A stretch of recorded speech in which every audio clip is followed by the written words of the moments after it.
Dr. Ron Paul. One of the places that I think you and I agree on probably the most is economy and our government spending.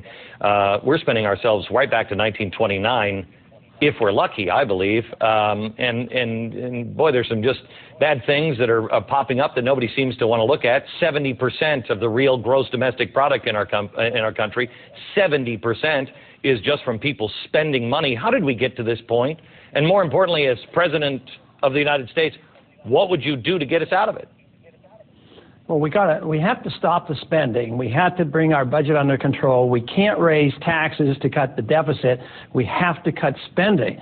Of course, where I want to cut spending might not be where you would like to have cut spending, but I want to cut the spending overseas. I don't think we can maintain our empire, and we can get control of our budget, mainly for political reasons as much as anything else, because you can't go after health care here in this country and say you're going to balance the budget. But we have to take the pressure off the Fed to create money. You know, we spend, and then we tax, and then we borrow, and we still don't have enough money. So we have this ridiculous monetary system where we go to the Federal Reserve and say, buy these treasury bills, and they buy the treasury bills with money out of the clear blue, out of thin air, and this is causing the inflation.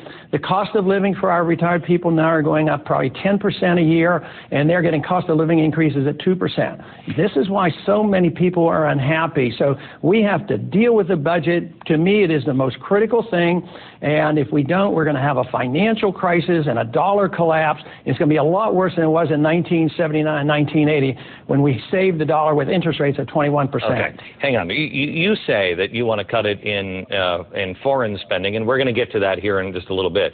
But you know, and I know, in the last 4 years, we had a real deficit of $26 trillion. You know, I'm a little loose on the numbers, but it was about $26 trillion just in Social Security, Medicare, Medicaid, and I think the railroad union or retirement fund. Right. And now, just in 4 years, just because of interest and everything else we're piling on top, now that real deficit is $46 trillion. Did I hear you right that you would not take that on?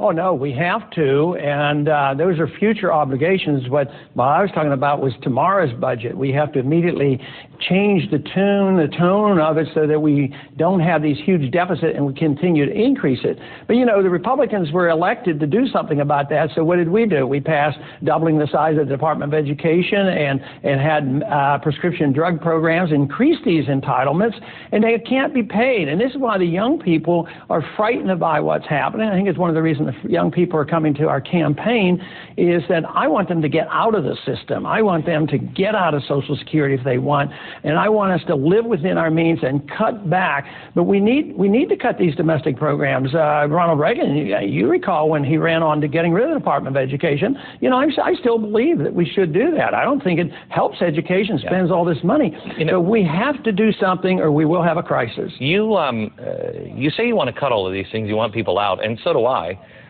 You want to go back to more of a libertarian kind of life, and that's really where we started. We were libertarians at the beginning, but I have to tell you, sir, if you read the Founding Fathers' words, and I know you do, they said you got to be a religious and moral people. Well, we're, generally speaking, not necessarily a religious and moral people. There are people that will not do for themselves. How do you finally say to people, you know what? You don't have a right to health care. You don't have a right to all of these things that we've given. Bloomberg just today is starting to pay people for showing up to go to free school. How do you get off that? Well, I think you just deny them the benefits, and we will be denying the benefits when we run out of money and the system collapses. All I want to do is make sure we start before we have the financial crisis. But we are an immoral nation, but the immorality is through our government. You know, Bastiat, when he wrote the law, he made this very clearly.